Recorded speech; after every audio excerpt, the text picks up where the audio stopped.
ایک صحابی تھے، ان کا نام تھا جریر بن عبداللہ البجلی رحمۃ اللہ علیہ۔ وہ جہاں بیٹھتے، جس مجلس میں بیٹھتے، نصیحت کی بات کرتے اور سب کو کہتے کہ بھئی میں نے نبی علیہ السلام سے بیعت کی تھی کہ میں سب کی خیر خواہی کروں گا۔ ان کا اپنا واقعہ ذرا سنیے، آپ کو لگے گا شاید کوئی دیوانہ آدمی ہے، مگر دیوانوں کی بات ذرا سنیے۔ گھوڑا خریدنا تھا، ایک آدمی کے پاس تشریف لے گئے، پوچھا بھئی گھوڑا دینا چاہتے ہو؟ اس نے کہا جی۔ کتنی پرائس؟ اس نے کہا جی میں 300 دینار میں یہ گھوڑا دے دوں گا۔ آپ نے گھوڑے کو دیکھا، فرمایا کہ نہیں، تجھے اندازہ نہیں، تیرا گھوڑا زیادہ قیمتی ہے۔ اب گاہک خود مالک کو کہہ رہا ہے کہ تیرا گھوڑا زیادہ قیمتی ہے۔ اس نے کہا اچھا آپ 400 دے دیں۔ پھر گھوڑے کو دیکھا، فرمایا نہیں نہیں، یہ اس سے بھی زیادہ قیمتی گھوڑا ہے، تجھے اندازہ نہیں ہے۔ وہ حیران، اس نے کہا اچھا جی پھر 500 دینار دے دیں۔ آپ نے پھر گھوڑے کو دیکھا، فرمانے لگے کہ نہیں، میری اسیسمنٹ یہ ہے کہ یہ اس سے بھی زیادہ قیمتی ہے۔ اس نے کہا جناب 600 دے دیں۔ فرمانے لگے بھئی میں سچ بات کہوں کہ میری اسیسمنٹ اس سے بھی زیادہ۔ اس نے کہا 700 دینار دے دیں۔ آخر پر فرمایا کہ مال تو تیرا ہے، مگر تجھے اپنے مال کی ویلیو کا صحیح اندازہ نہیں، میں تیرا نقصان نہیں کرنا چاہتا، میں تجھے وہ پیسے دوں گا جو میرا دل گواہی دے گا کہ اس کے ہونے چاہیے۔ چنانچہ 300 دینار مانگنے والے بندے کو 800 دینار دے کر انہوں نے گھوڑا خریدا۔ کوئی سوچ سکتا ہے کہ اتنی خیر خواہی تھی ایک دوسرے کی؟ آج کے دور میں تو کسٹمر چاہتا ہے کہ بغیر پیسوں کی چیز لے جاؤں، اور جو مالک ہوتا ہے وہ چاہتا ہے کہ چیز دیے بغیر اس کی جیب کا پیسہ نکال لوں۔ یہ آج کل کی تجارت ہے۔ مگر نبی علیہ الصلوۃ والسلام نے خیر خواہی کا جذبہ دیا، اور اس خیر خواہی نے ایسا معاشرہ جنم دیا، ایک دوسرے کو اپنے اوپر ترجیح دینے والے، ایک دوسرے کے ساتھ خیر کا معاملہ کرنے والے۔ چنانچہ مشہور واقعہ ہے کہ جنگ یرموک میں ایک صاحب بہت زیادہ پیاسے ہیں اور آخری لمحے میں ہیں، اور وہ کہتے ہیں العطش، پیاس، سخت گرمی تھی۔ ان کے چچا داد بھائی، ان کے پاس مشک تھی، وہ مشک لے کے پہنچے کہ ان کو پانی پلائیں۔ جب ان کو پانی پلانے لگے تو اتنے میں کسی دوسری طرف سے آواز آئی العطش، پیاس۔ تو انہوں نے اپنا منہ بند کر لیا اور سر ہلا کر اشارہ کیا کہ دوسرے کو پلاؤ۔ وہ دوسرے کے پاس گئے، اس کو پانی پلانے لگے تو تیسری طرف سے آواز آئی، انہوں نے بھی منہ بند کر لیا۔ وہ تیسرے کے پاس گئے تو ان کے جاتے جاتے تیسرے فوت ہو چکے تھے، لوٹ کے دوسرے کے پاس آئے تو وہ بھی فوت ہو چکے تھے، جب پہلے کے پاس آئے تو وہ بھی فوت ہو چکے تھے۔ سوچئے اللہ کے حبیب صلی اللہ علیہ وسلم نے کیا خیر خواہی دی تھی کہ عین آخری وقت کی جو پیاس ہوتی ہے اس میں بھی وہ اپنے اوپر اپنے بھائی کو ترجیح دیا کرتے تھے۔ فرشتوں کو دکھانا تھا بشر ایسے بھی ہوتے ہیں۔ اللہ رب العزت نے اپنے حبیب صلی اللہ علیہ وسلم کو ایسی تعلیمات دے کر بھیجا، اور نبی علیہ السلام نے ایسی جماعت کھڑی کر دی کہ اصل مقصود یہ تھا کہ انسانیت کی عظمت واضح کرنی تھی۔ اللہ تعالیٰ فرشتوں کو دکھانا چاہتے تھے کہ دیکھو انسان ہو کر بھی ایسا ہوا جاتا ہے۔ فرشتوں کو دکھانا تھا بشر ایسے بھی ہوتے۔ چنانچہ ابو السندوری رحمۃ اللہ علیہ کا مشہور واقعہ ہے کہ ایک مرتبہ حاکم وقت 4-5 علماء تھے، ان سے ناراض ہو گیا اور اس نے فیصلہ کیا کہ ان 4-5 کو بلا لو اور ان کو میں بس قتل کروا دیتا ہوں۔ چنانچہ ان کو گرفتار کر لیا گیا اور ان کو بادشاہ کے سامنے پیش کیا گیا۔ جب ان کو قتل کیا جانے لگا تو بادشاہ نے دیکھا کہ ابو الحسن نوری سب سے آگے ہیں، باقی لوگ پیچھے کھڑے ہیں۔ اس کو اندر سے ابو الحسن نوری سے کچھ نہ کچھ عقیدت تھی، اور یہ چاہتا تھا کہ میں کسی اور کو قتل کروں اور پھر بہانہ بنا کر ڈرا دھمکا کر باقیوں کو میں کہوں گا کہ چلو میں نے معاف کر دیا۔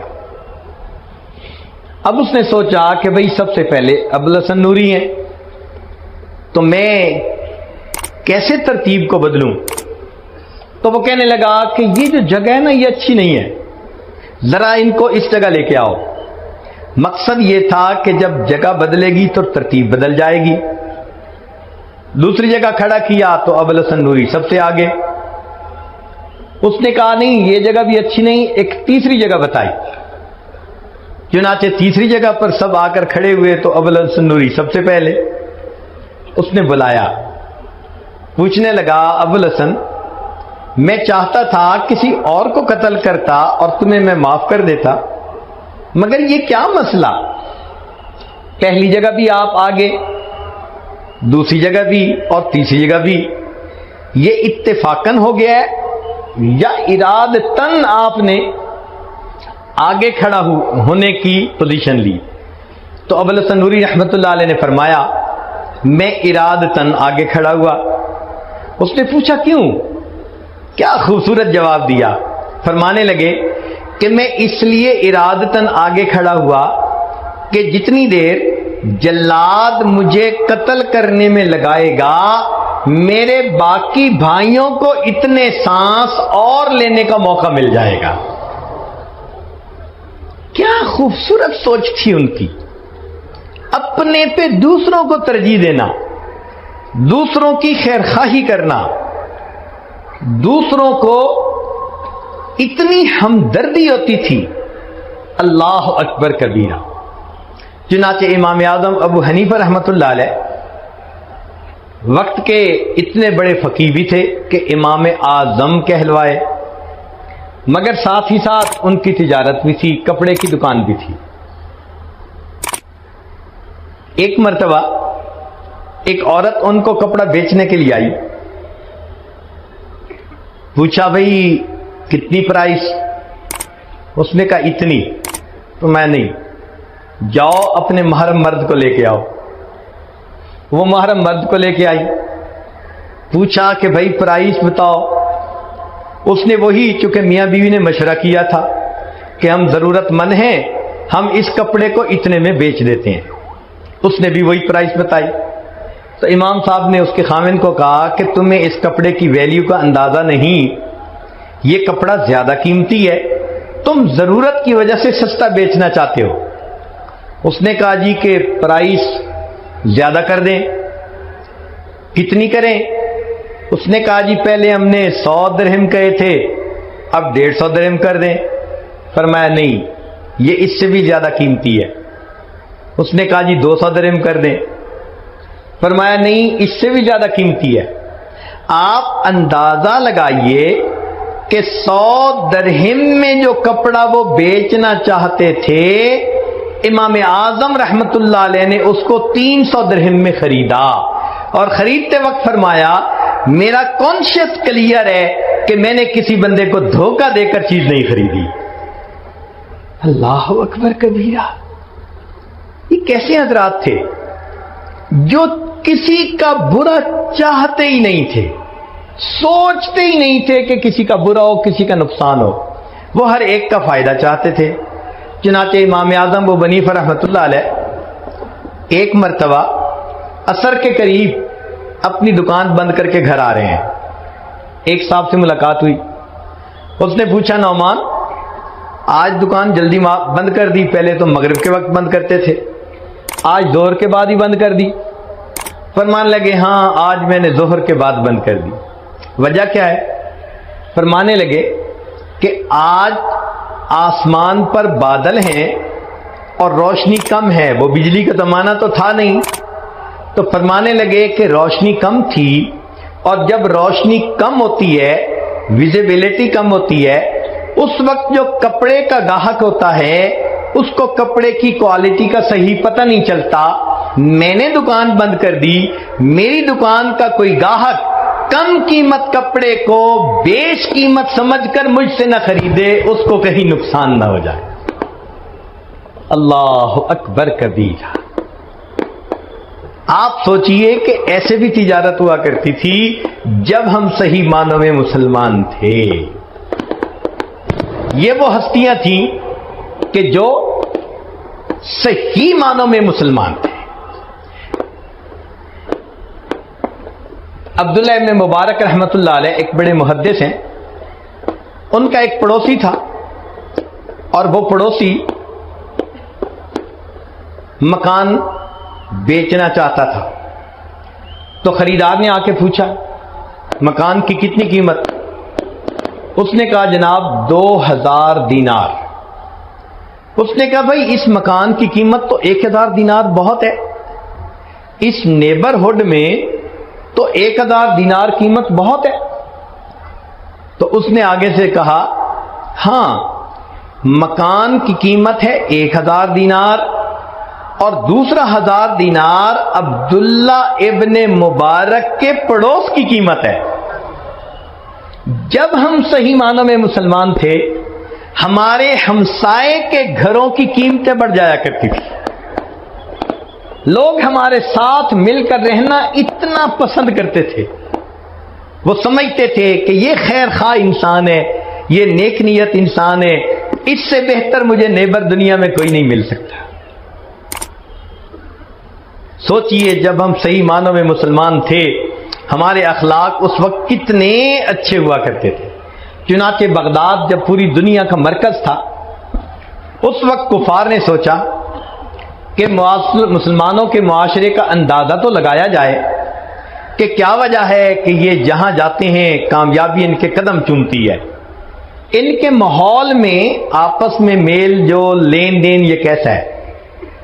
چنانچہ انہوں نے ایک آدمی کو بھیجا کہ جائیں اور ان کے ماحول معاشرت کو ذرا اسٹڈی کر کے آئیں. وہ آیا, بغداد پہنچا تو تھکا ہوا تھا. اس نے سوچا کہ کیوں نہ میں کھانا کھا لوں, لہذا وہ ایک ریسٹورنٹ پہ آ گیا اور وہاں بیٹھ کے اس نے کھانا کھانا شروع کیا. مگر اس نے فیل کیا کہ کھانے کے دوران ایک اور بندہ تھا جو قریب کھانا کھا رہا تھا اور وہ کبھی کبھی اس کی طرف دیکھ رہا تھا. تو اس کو فیل ہوا کہ یہ بندہ مجھے واچ کر رہا ہے. اس نے دل میں سوچا میں پردیسی ہوں, نووارد ہوں, یہ ذرا میری شکل کو دیکھ کے پہچان رہا ہوگا کہ یہ باہر سے آیا ہے. خیر اس نے کھانا کھا لیا. جب کھانا کھا لیا تو اس کے بعد یہ کاؤنٹر پر آیا اور اس سے کہا کہ جی میں نے کھانا کھا لیا, مجھے بل بتائیں. اس نے کہا جناب آپ کا بل تو پے ہو چکا. میرا بل کیسے پے ہو چکا؟ اس نے کہا جب آپ کھانا کھا رہے تھے تو جو بندہ آپ کے سامنے قریب بیٹھا ہوا تھا وہ اپنا بل پے کرنے کے لیے آیا اور کہنے لگا کہ فلاں بندہ مجھے چہرے مورے سے پردیسی نظر آتا ہے, آج وہ میرا مہمان ہے, میں اس کے پیسے ادا کر دیتا ہوں. بتانے کی ضرورت اس لیے نہیں کہ اجر مجھے اپنے اللہ سے چاہیے. وہ حیران کہ اچھا یہ اتنے بھی خوش اخلاق لوگ ہوتے ہیں کہ انسان کے کھانے کی قیمت ادا کر دیتے ہیں اور شکریہ کا لفظ بھی سننا پسند نہیں کرتے کہ ہم نے تو اللہ سے اجر لینا ہے. آگے گیا, اس کو کوئی چیز خریدنی تھی. اس نے سوچا میں بازار سے وہ چیز خرید لیتا ہوں. چنانچہ وہ ایک دکان پر پہنچا اور دکاندار سے کہا بھئی آپ کے پاس فلاں چیز ہے؟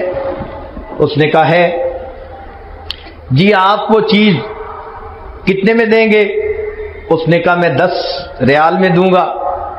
بھئی مجھے دے دیجئے.